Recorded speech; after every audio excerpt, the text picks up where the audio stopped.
오늘 우리가 함께 나눌 말씀은 로마서 2장 1절로 8절의 말씀입니다. 신약성경 240쪽 로마서 2장 1절로 8절의 말씀을 다 같이 함성으로 봉독하시겠습니다. 그러므로 남을 판단하는 사람아 누구를 막론하고 내가 핑계하지 못할 것은 남을 판단하는 것으로 내가 너를 정죄함이니 판단하는 내가 같은 일을 행함이니라. 이런 일을 행하는 자에게 하나님의 심판이 진리대로 되는 줄 우리가 아노라. 이런 일을 행하는 자를 판단하고도 같은 일을 행하는 사람아 내가 하나님의 심판을 피할 줄로 생각하느냐? 혹 내가 하나님의 인자하심이 너를 인도하여 회개하게 하심을 알지 못하여 그의 인자하심과 용납하심과 길이 참으심이 풍성함을 멸시하느냐? 다만 내 고집과 회개하지 아니한 마음을 따라 진노의 날 곧 하나님의 의로우신 심판에 나타나는 그날에 임할 진노를 내게 썼는도다. 하나님께서 각 사람에게 그 행한 대로 보응하시되 참고 선을 행하여 영광과 존귀와 썩지 아니함을 구하는 자에게는 영생으로 하시고 오직 당을 지어 진리를 따르지 아니하고 불의를 따르는 자에게는 진노와 분노로 하시리라. 아멘. 이 세상에 살다 보면 남의 얘기하는 것을 그렇게 어렵지 않게 하는 것들을 우리가 보게 됩니다. 낮은 자존감이나 내성적인 사람들은 이제 뒤에서 다른 사람을 판단하고 이제 비판하게 되고, 또 외향적이거나 이제 좀 적극적인 이런 사람들은 대놓고 판단하고 비판하는 이런 그 모습들을 우리 주변에서 볼 수 있는 것이죠. 오늘 본문에서도 이 선민이라고 말하는 이스라엘 백성들아 너희가 이방인들을 판단하고 비판하고 있는데 너희가 그럴 자격이 있느냐는 것입니다. 그래서 1절에 보면 그러므로 남을 판단한 사람아 누구를 막론하고 내가 핑계하지 못할 것은 남을 판단한 것으로 내가 너를 정죄함이니 판단한 내가 그 일을 행함이라 이렇게 말씀하고 있는데, 판단은 기준이 있어요. 이것이 어떤 전체적으로 다른 사람과 동일하게 한 사람에 대해서 이렇게 평가하고 판단하는 것이 아니라 자기 잣대가 있다는 것이죠. 다시 말하면 사람마다 다 자기의 다림줄이 있는 것이에요. 이 다림줄이 무엇입니까? 기준을 잡아주는 것이죠.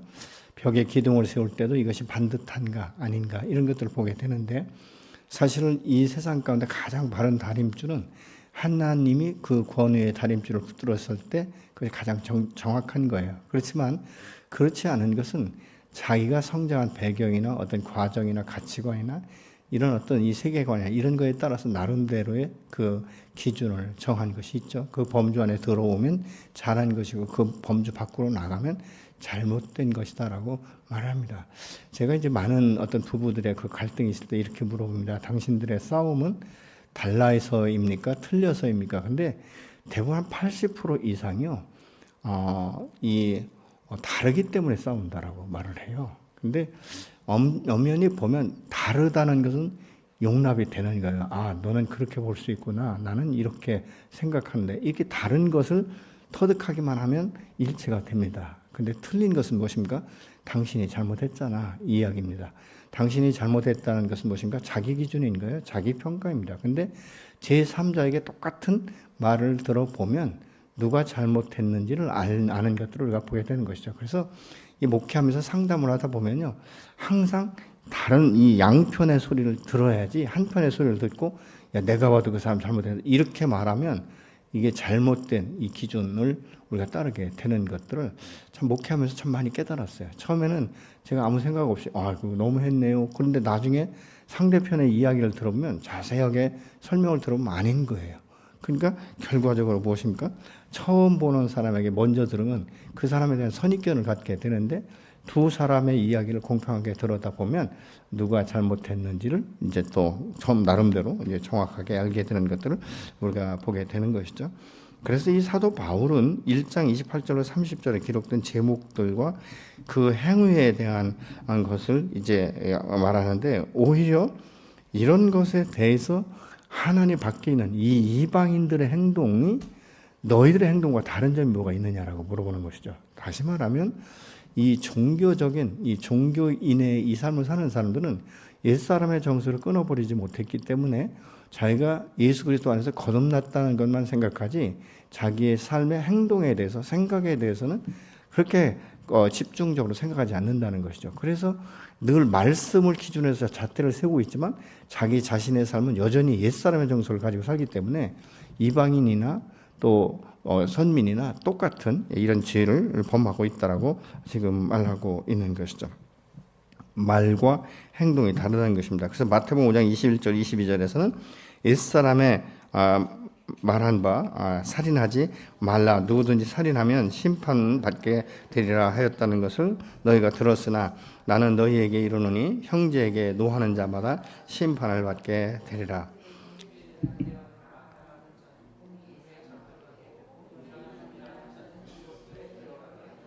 아멘. 그래서 마지막 심판 날에는 나는 아무도 죽인 적이 없습니다. 이렇게 말할 수도 있다는 거예요. 그렇지만 너가 화내지 않았느냐? 이렇게 질문을 하면 더 이상 대답할 길이 없죠. 예수님께서 간음이라는 것은 무엇입니까? 육체적인 간음만 간음입니까? 그러지 않은 것이죠. 그 마음 가운데 음욕을 품으면 그것이 간음이다. 이렇게 말씀하고 있다는 것이죠. 그렇기 때문에 우리가 실질적으로 사람을 죽이진 않았지만 그에 대해서 화를 내거나 뒤에서 이제 가십을 하거나 이런 모습들을 보면 너의 그 마음 중심에는 그 사람을 죽이고 싶은, 살인하고 싶은 이런 마음도 갖지 않았냐는 것이죠. 오늘 본문 1절의 말씀은 내가 다른 사람을 판단하는 그 기준이 너의 판단 기준이 된다라고 말하고 있는 거예요. 근데 여러분 사실 다른 사람을 판단하고 비판하는 건 쉽지만 그 잣대를 가지고 내게 다시 정확하게 잰다면 사실 버금가는 일들이 굉장히 우리 주변에 많이 있는 것을 우리가 볼 수 있지 않습니까? 4절에 혹 내가 하나님의 인자하심이 너를 인도하여 회개하게 하심을 알지 못하여 그의 인자하심과 용납하심과 길이 참으심의 풍성함을 멸시하느냐 이렇게 지금 말씀하고 있는데요. 하나님은 기회만 되면 우리에게 너의 죄악이 얼마나 큰지 아느냐라고 질문하실 때 우리는 바로 어떻게 대답해야 됩니까? 예, 그렇습니다. 주님, 내가 미처 깨닫지 못한 이 죄를 드러나게 하셔서 알게 하셔서 감사합니다. 이렇게 나와야 된다는 거예요. 그런데 많은 사람들이 그렇게 말하지 않는다는 것입니다. 계속적으로 그래서 이제 아닌 척하고 위장하고 이런 그 모습들을 보는데 여러분 부모가 자녀의 그 행위를 다 알고 자녀를 말할 때는 무엇을 원하는 것입니까? 잘못했다는 것을 인정하기를 원하잖아요. 그런데 아이들이 어떻습니까? 자꾸 핑계대고 자꾸 합리화시키고 이럴 때 화가 나잖아요. 저는 어떤 때 이 배구 경기를 보면요. 분명히 이 터치아웃인데 안 그런 척 하잖아요. 이거 깜짝 놀랐어요. 전 처음에 얼굴색 하나도 안 변해요. 심지어 어떤 사람 막 손사래를 치거든요. 난 닿았다고. 근데 어떻습니까? 다시 이렇게 영상으로 바라보면 정확히 이 자기가 이제 터치하고 나간 것을 알면 그때서야 손드는 이런 웃지 못할 이 광경을 보잖아요. 저는 그래서 아주 배구 선수가 유명한 사람은 안 그럴 줄 알았어요. 근데 뭐 다 똑같더라고요. 그러면 우리가 신앙생활은 어떠냐는 것이죠. 그리스도인과 이방인, 믿지 않는 불신자들의 그 삶의 태도를 볼 때 어떠냐는 것입니다. 어떤 경우에는요, 그 불신자들의 삶의 태도와 자기 중심과 가치관이 믿음 안에서 변화되지 않은 사람보다 훨씬 더 의로운 이런 그 부분들이 선한 부분들이 많이 있는 것들을 우리가 보게 되는 것이죠. 종교적인 이 사람들의 마음 속에는 자기들은 의롭다라고 여기는 마음이 있기 때문에 하나님이 살아계시다는 것을 인정을 하지만 나의 의와는 관계가 없다. 그래서 나는 하나님에서 이미 구원을 받았기 때문에 죄사함을 받았기 때문에 나의 삶은 의롭다. 이렇게 생각하는 사람들이 있다는 것이죠.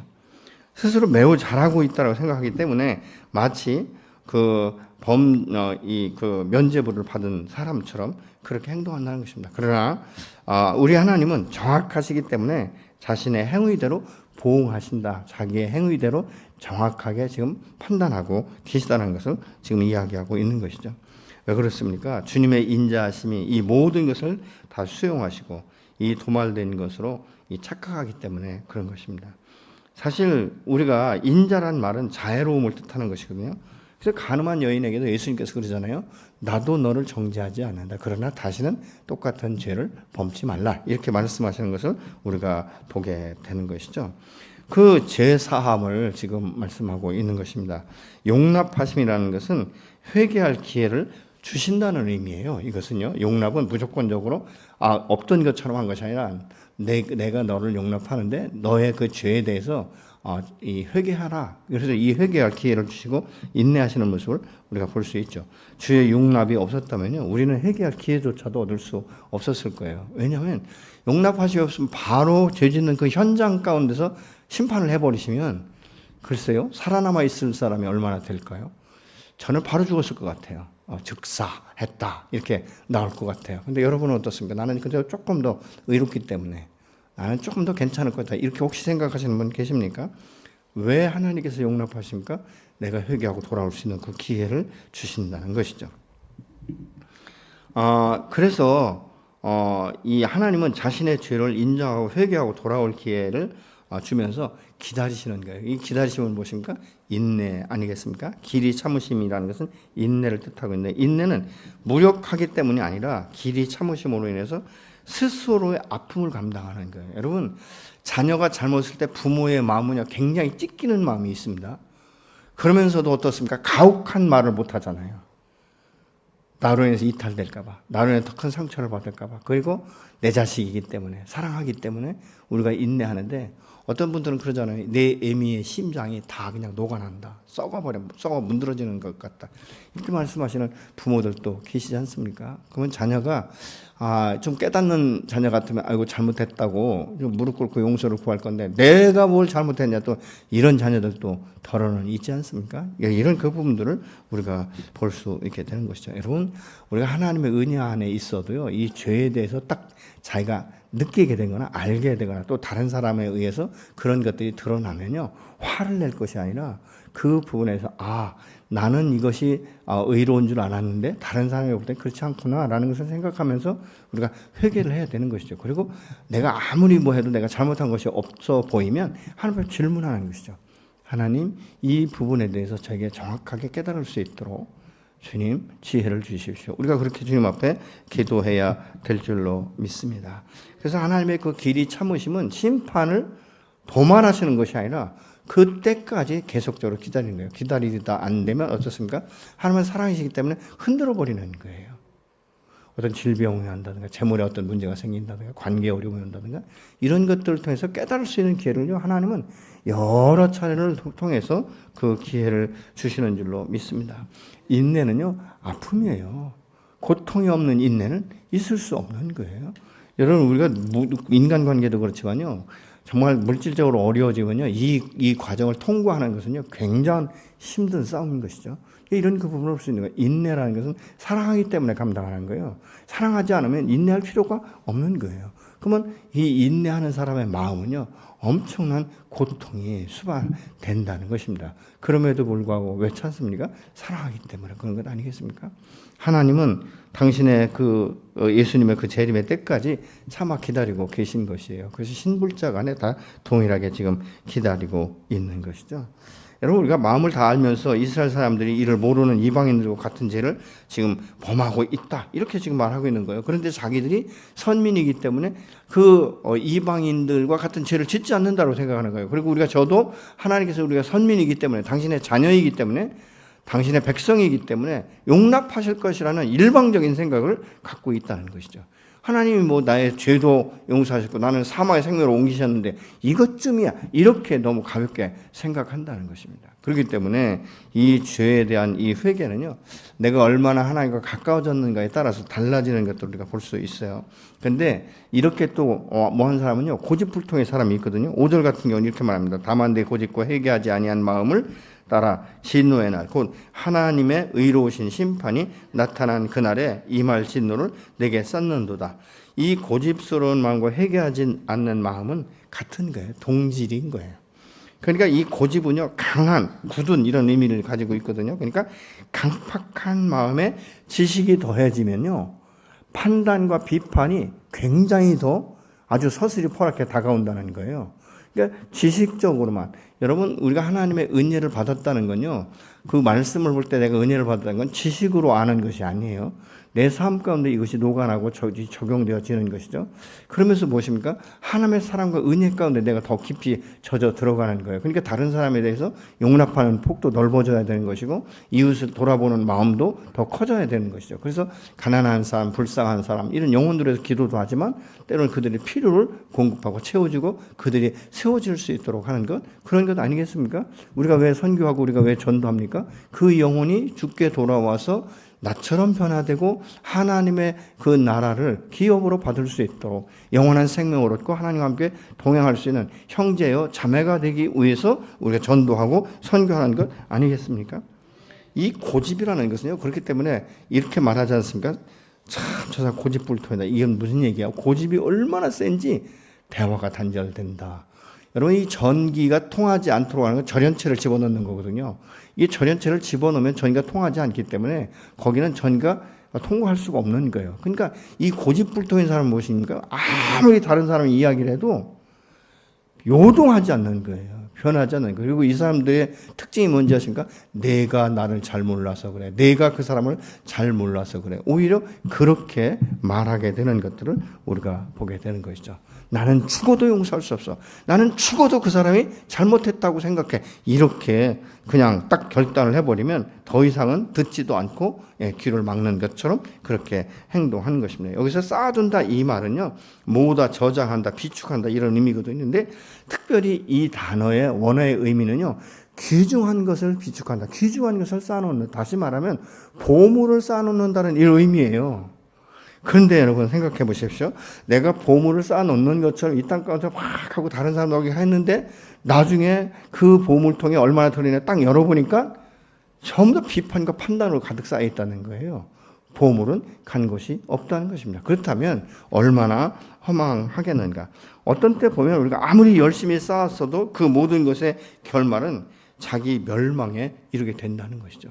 무엇입니까? 하나님의 심판 아래 우리가 들어가게 된다는 것 아니겠습니까? 우리의 삶이 매일매일 삶을 통해서 진리와 이 생명을 쌓는 날이 되지 않으면 돌이킬 수 없는 마지막 날을 선택할 수밖에 없다는 것입니다. 여러분, 이 구원의 확신은 지식이 아니에요. 이론이 아니에요. 내가 믿는다고 해서 내가 구원받았다? 아닙니다.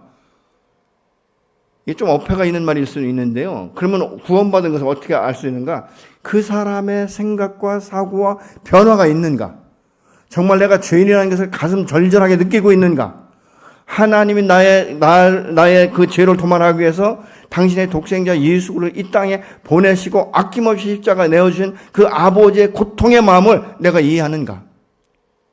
그리고 그 십자가에 달렸을 때 그 자기의 모든 육체가 다 찢기는 것 같은 이 고통, 머리에 가시미 흘러 흐르는 그 말할 수 없는 이 피가 멈추지 않고 흐르는 이런 그 모든 것들이 있음에도 불구하고 나의 영혼을 살리기 위해서 인내하시는 그 예수 그리스도의 그 죽음과 사랑에 대해서 내가 얼마나 느끼고 있는가. 이런 것들이 우리의 삶 가운데 되어져야 되는 거예요. 여러분, 은혜 받았다는 것은 그냥 내가 좋은 일이 생겼다 이거 아니에요. 은혜를 은혜로 생각할 수 있어야 되는 거예요. 아, 이것이 하나님의 은혜구나. 아, 그래서 내가 살았구나. 이런 마음들이 있어야 된다는 거예요. 근데 여러분, 예수를 믿었다고 하고 구원받았다고 하나님의 자녀되었다고 말은 하는데 삶에 있어서는 전혀 아니면 다시 한번 우리는 생각해 봐야 된다는 것입니다. 여러분, 우리가 목회자들을 이제 휴치할 때는요, 다른 모든 것들보다 가장 중심에 두는 게 이 구원관이에요. 당신 구원에 확신이 있냐? 어떻게 아느냐? 그러면서 이제 목회의 경륜이 있으니까 아주 교묘한 방법으로 물어봅니다. 그러면 이 전사들 같은 경우는요, 완전히 막 이 목회 권위자들 앞에서 쫄아가지고 아는 것도 잊어버리고 아는 것도 대답 못할 만큼 그러거든요. 근데 왜 그런지 아십니까? 당신의 구원관이 확실해야 성도들에게 구원관에 대해서 말할 수 있고 그 불신자들에게 복음에 대해서 정확하게 설명할 수 있다는 거예요. 왜냐하면 사람의 마음이 각자 다 다르지 않습니까? 그렇기 때문에 이것을 전사 시절 때도 하지만 목사 시절 때도 다시 물어보는 거예요. 전사들이 다 사역을 했기 때문에 구원관 모르겠습니까? 복음에 대해서 모르겠습니까? 그럼 마지막으로 질문하는 거예요. 너가 정말 주의 종으로서 구원관이 확실하냐? 그리고 구원받은 후에 너의 변화가 어떻게 일어나느냐? 구원관의 복음에 대해서 설명을 해봐라. 이렇게 물어보는 거예요. 아주 구체적으로 물어봅니다. 이것이 정확하지 않으면 2단, 3단이 나오는 거예요. 여러분, 내가 구원받았다는 건 막연한 생각이 아닌 것입니다. 아니, 목사님이 그런데 예수 믿고 예수를 영접하고 구원받는데 제사 받았대. 그래서 난 구원받아서. 아니에요, 여러분. 복음을 전할 때 설명을 해줄 수 있습니다. 그러나 그 마음 중심에 받아들이는 건 본인의 선택인 거예요. 그러면 이게 변화가 일어나야 되지 않겠습니까? 우리가 믿는다라고 말하면서 알게 모르게 남을 판단하고 정죄한다면 오늘 이 시간 회개해야 돼야 될 줄로 믿습니다.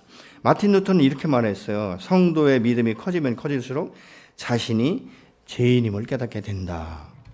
또한 은혜가 커지면 커질수록 자신이 죄인임을 더욱 자각하게 된다. 마틴 루터는 그렇게 말을 했어요. 여러분, 사도 바울은 어떻게 말합니까?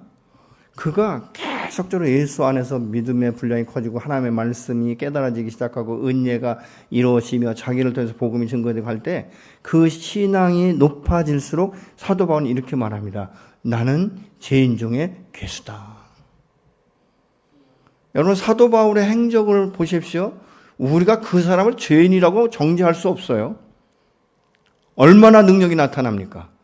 그런데도 불구하고 사도 바울이 주님과 가까워지면 가까워질수록 의의 은혜를 더해지면 더해질수록 뭐라고 하니까 나는 정말 아주 그 작은 자다 이렇게 말하던 그가 나는 죄인 중에 괴수다. 그가 예수 믿기 전에는요 자기가 알고 있는 이 초등학문의 이 세상적인 것에 대해서 굉장한 자긍심을 가지고 있던 사람입니다. 나 같은 사람이 있으면 나와보라고 이럴 정도였어요. 그 권세가 얼마나 당당한지 말이죠. 아주 예수 믿는 사람도 알기를 우습게 알았거든요. 근데 예수를 자기가 만나고 나서 그 부활의 주님과 말씀 안에서 자기가 계속적으로 교제하고 녹아나다 보니까 나 같은 죄인 살리는 주 은혜에 놀라워. 나는 죄인 중에 괴수였구나. 이렇게 그가 고백하지 않습니까? 무엇입니까? 내 안에 하나님의 의로 계속적으로 가득 차올라오기 시작하는 것이죠. 진리의 말씀이 내 안에서 살아서 역사하고 운동력이 있다 보니까 그 이전에는 죄라고 생각하지 않았던 것들이 문득문득 이게 죄라는 것이 생각이 나는 거예요. 여러분, 우리의 무의식과 우리의 습관 가운데는요 정말 죄와 연관된 것들이 굉장히 많습니다. 근데 이 모든 것들은 이미 내 몸에 배었고 습관이 되었기 때문에 그걸 죄라고 인정하지 않는 거예요. 깨닫지를 못하는 거예요. 근데 믿음 안에서 계속적으로 말씀이 내 안에서 역사하고 운동력이 있고 하다 보니까 심령과 관절을 찐더 쪼개도 남는 이 말씀들이 내 안에 계속적으로 이건 죄야, 이건 죄악이야 이렇게 음성으로 주시니까요 회개할 수밖에 없는 거예요. 그래서 뭡니까? 오라 난 곤고한 죄인이로다. 이 사망의 몸에서 누가 나를 건져낼 수 있을까? 이런 고백이 나오는 거예요. 여러분, 이런 고백을 하는 사람이 다른 사람을 쉽게 비판할 수 있습니까? 쉽게 판단할 수 있습니까? 쉽게 손가락질 할 수 있겠습니까? 그런 모습들을 볼 때 정말 하나님의 사랑과 은혜 가운데 젖은 사람은요 그 영혼을 위해서 눈물 뿌리며 기도하는 거예요. 쉬운 건 아닙니다. 그러나 믿음이 성장했다, 믿음이 성숙됐다, 이것은 무엇입니까? 바로 그 영혼을 먼저 보는 이런 것이죠. 여러분, 세상 가운데 인격이 좋은, 인품이 좋은 사람도 굉장히 많습니다. 그래서 그런 인품이 좋은 분들을 세상 사람들은 뭐합니까? 저 사람은 법 없이도 살 수 있는 사람이에요. 이렇게 말하는 거잖아요.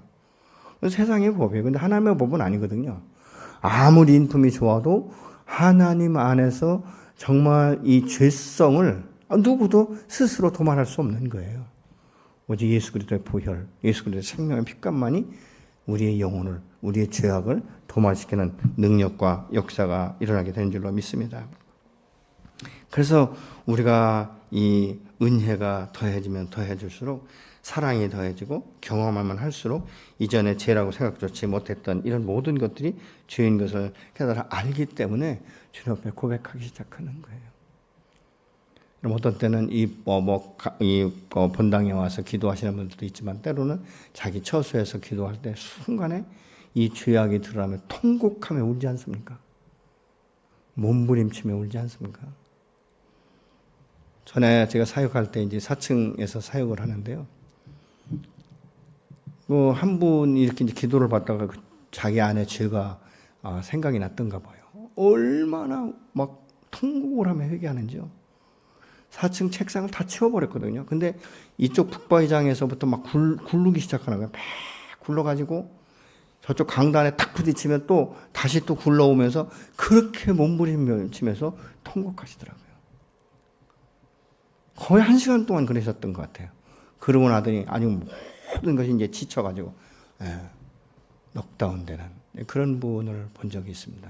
그러면서 하나님의 은혜가 얼마나 큰지 내가 이제 다시 한번 깨달았습니다. 라고 고백하시는 분을 제가 본 적이 있습니다. 왜 이렇게 할 수 있는가? 하나님이 나를 얼마나 사랑하는지를 생각조차 못했어요. 느껴보지를 못했어요. 근데 이것이 죄라는 것을 고백하고 나서부터 하나님의 사랑이 내 안에 물밀듯이 들어오니까 이걸 감당이 안 되는 거예요. 통곡하며 우는 것이죠. 내 죄가 얼마나 큰지. 그래서 여호와께서 말씀하잖아요. 너의 죄가 죽은 것 같을지라도 내가 흰눈같이 되게 할 것이다 라고 말씀하는 것을 우리가 볼 수 있는 것이죠. 여러분 어떤 경우에는요 우리가 주 안에서 믿음이 성장하면요 마치 어린아이가 성장하면서 철이 드는 것과 같아요. 여러분 어렸을 적엔 자기가 철이 없을 때 철부지일 때 다 이기적이고 자기중심적이에요. 그런데 어느 철이 들기 시작하면 부모가 내게 얼마나 많은 은혜를 베풀었는가, 나를 위해서 얼마나 많이 희생했는가, 이런 것들을 깨닫게 되는 것이죠. 지난번에 그 유튜브에 보니까 그렇더라고요. 자기 자식을 지금 굉장히 이름을 대도 다 여러분이 아실 만한 그런 이름의 분인데요. 하도 가난하고 먹을 게 없어서 그 어머니가 헌혈을 해가지고 그 핏값으로 자식을 가르쳤다라고 말합니다. 저 그 말을 듣는데 그 마음이 너무 먹먹한 거예요. 얼마나 자식을 사랑했으면 자기의 헌혈을 통해서 그 자기 자식을 가르치는데 일조했겠는가? 그것만 했겠습니까? 밤낮 없이 얼마나 많이 일을 했겠습니까? 지금은요, 그냥 맘만 먹으면 이렇게 3D 직종을 가리지 않으면요, 일할 자리가 참 많습니다. 근데 과거에는요, 일을 하고 싶어도 일할 자리가 없었어요. 예를 들어서 이 깡촌에서요, 일꾼을 쓸 만한 집이 별로 없었어요.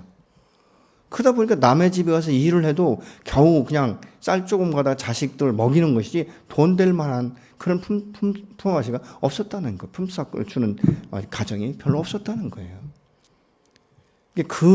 그런 상황 가운데서도 자식 하나 가르치기 위해서 얼마나 밤낮 없이 일을 했겠는가. 그러니까 그 자녀는요, 그 부모의 은혜를 깨달으면요, 부모를 잃어버릴 수가 없는 거예요. 부모에게 효도가 안 될 수가 없는 거예요. 이런 그 부분들을 우리가 볼 수 있다는 거죠. 여러분, 하나님의 은혜를 깨닫기 시작하면요, 얼마나 우리 마음 가운데 많은 것들이 풀어지고 녹아지는지 모릅니다. 그리고 마치 내가 새 사람이 된 것처럼 보는 눈이 달라지고 생각하는 것이 달라지고 용납의 폭이 달라지고 인내하는 이것이 더 깊어지는 것들을 우리가 보게 되는 것이죠.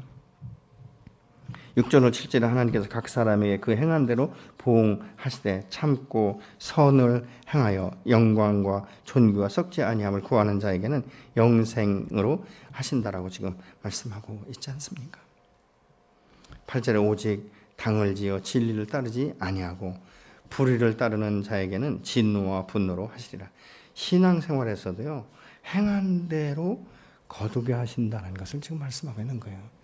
여러분, 우리는 행한 대로 거둔 것이고, 그러니까 선을 행했으면 하나님께서 그 열매를 하늘나라에 쌓아두는 거예요. 내가 다른 영혼을 위해서 물질로 심었거나 아니면 그의 영혼을 놓고 내가 기도했거나 그들을 사랑하고 그들에게 먹을 것을 제공했거나 이런 모든 것 하나하나를 나는 기억하지 못하지만 하나님은 기억하고 계시다는 거예요. 심지어 뭐라고 말할까? 소자에게 물 한 그릇 준 것도 내가 기억하고 있다라고 말씀하고 있지 않습니까? 근데 이것이 안 되는 경우 굉장히 많습니다. 그래서 수전노 같은 사람들이 오늘날 굉장히 많아요. 근데 이렇게 수전노 같은 사람은요, 가난하고 이런 사람들은 불쌍히 여기는 것보다는 게으르다, 나태하다, 일 안 해서 이렇게 말하는 경우가 굉장히 많습니다. 얼마나 자기 관리를 못했으면, 얼마나 자기가 그렇게 멍청했으면 여전까지 저렇게 살겠는가 이렇게 말하는 사람이 있는데요. 그 사람의 입장에서는 할 수 있는 만큼 다 했는데도 안 되는 경우가 있잖아요. 더러는요. 이런 경우가 있습니다. 그래서 시편 62편 9절로 10절을 같이 보시겠습니다. 아 슬프도다. 사람은 입김이며 인생도 속임수이니 저울에 달면 그들의 입김보다 가벼우리로다. 또 악을 의지하지 말며 탈취한 것으로 허망하게 지지 말며. 재물이 늘어도 거기에 마음을 두지 말지어다. 이렇게 말씀하고 있어요. 여러분 재물 모으는 재미 있잖아요, 그죠? 재물이 이제 통장에 돈을 넣어서 이게 자꾸 모아지다 보면 재미가 있단 말이죠. 근데 거기에 빠져버리면 그게 이제 물질이 우상이 되어 버리는 거예요. 하나님 대신 신의 자리를 차지해 버리는 이런 경우가 있죠. 그렇기 때문에 그거에 대해 너무 좋아하거나 거기에 매이지 말라고 지금 말씀하고 있어요. 그곳에 마음을 두지 말라는, 마음을 두지 말라는, 집착하지 말라는 거예요. 우리가 세상에 나가는 길을 살 때 물질 다 있어야 돼요. 명예도 있어야 되고 권력도 있어야 됩니다. 그런데 거기에 집착하지 마라. 거기에 매이지 마라. 그것이 너의 인생의 전체가 아니라는 거예요. 여러분, 왜 우리가 물질을 왜 많이 모읍니까? 모으는 목적이 뭐예요? 나와 가족을 위해서만입니까? 아닌 거예요. 하나님이 내게 물질을 모을 수 있는 복을 주신 것은요, 너를 통해서 내가 그 모든 사람들에게 흘려보내고 너의 부유함을 통해서 그들이 부유함이 어떤 것인지를 알게 하기 위함이다라고 말씀하시는 거예요.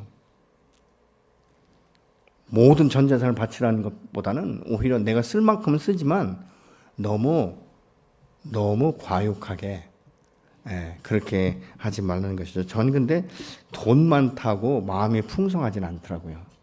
먼저 아무리 돈이 많아도 마음이 가난하면요, 진짜 돈 쓸 줄 몰라요. 자기도 못 쓰고 남도 못 쓰고 이런 경우가 있거든요.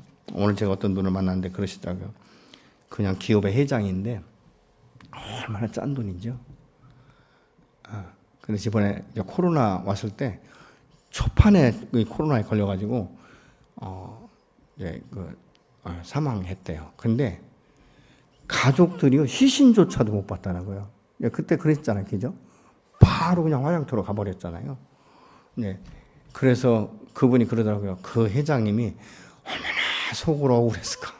얼마나 속으로 하고 싶은 말이 많았을까? 근데 대화할 수 있는 이게 안 되니까 아무도 면회도 안 되고 그랬다는 거예요. 그러면서 그러시더라고요. 돈이 많으면 뭐하냐고. 죽음 앞에 말 한마디도 못하고 죽고 정말 그 안에서 상을 치르면서도 희신이 없는 상태에서 상을 치르는 이런 웃지 못할 일을 보면서 참 돈 있다고 다 좋은 건 아니다. 이걸 느꼈다라고 말씀하시는 것 제가 들어봤습니다. 여러분, 우리가 하나님과 함께 나오는 것은 무엇입니까? 이 존귀가 썩지 아니하는 것을 구하는 거예요. 영원한 것을 구하는 것이죠. 하나님과의 올바른 관계에 있는 사람은요, 자신을 위해서 선을 행하는 것이 아니라 하나님의 성품을 닮아가고자 열망하는 거예요. 예수 그리스도의 성품. 그 성품을 우리가 닮아가기 위해서 오늘도 내 자신을 돌아보고 죄를 회개하고 다시 한번 새로운 것들을 정립하고 새로운 가치관과 새로운 세계관. 그래서 과거에는 내가 이 다림질을 붙들고 있었던 것을 이제 참된 권위자이시고 진리신 하나님 앞에 의탁하는 것이죠. 하나님의 다림질을 내 마음 중심에 내리는 거예요. 그럼 정확합니다. 이것은 뭐 핑계할 수 없는 이런 것들이지 않습니까? 그렇기 때문에 우리가 내 마음대로 내 기준에 의해서 다른 사람을 판단하고 비판하는 것은 하나님이 보고 계시다는 거예요. 네가 비판하고 내가 판단한 그대로 내가 너를 판단하고 너를 저울질할 것이라고 말씀하고 있는 거예요. 그래서 믿음의 사람은요, 오늘 또 나를 통해서 하나님의 역사하시고 나를 통해서 복음이 흘러가고 나를 통해서 하나님의 나라가 확장되고 주의 영광이 나타날 수 있도록 주님 앞에 나아가는 신실한 그리스도인의 삶을 살기로 선택하는, 결정하는 이런 시간들이 되어야 될 줄로 믿습니다. 여러분, 사도 바울 같은 경우도 은혜가 더해지니까, 말씀의 깊이가 더해지니까 나는 죄인 중에 괴수로다, 이런 고백을 하지 않습니까? 정말 우리가 그렇게 되어질 때 우리의 영이 더 새로워지고 더 신령한 저절을 사모하게 되고 그 말씀이 내 안에서 역사되고 그 성령의 역사와 그 기름 부으심을 통해서 우리가 믿음의 사람의 권위를 가지고 이 어두운 세상의 빛과 같이 당당한 삶을 살아갈 수 있도록 여호와 하나님께서 축복해 주시는 줄로 믿으시기 바랍니다.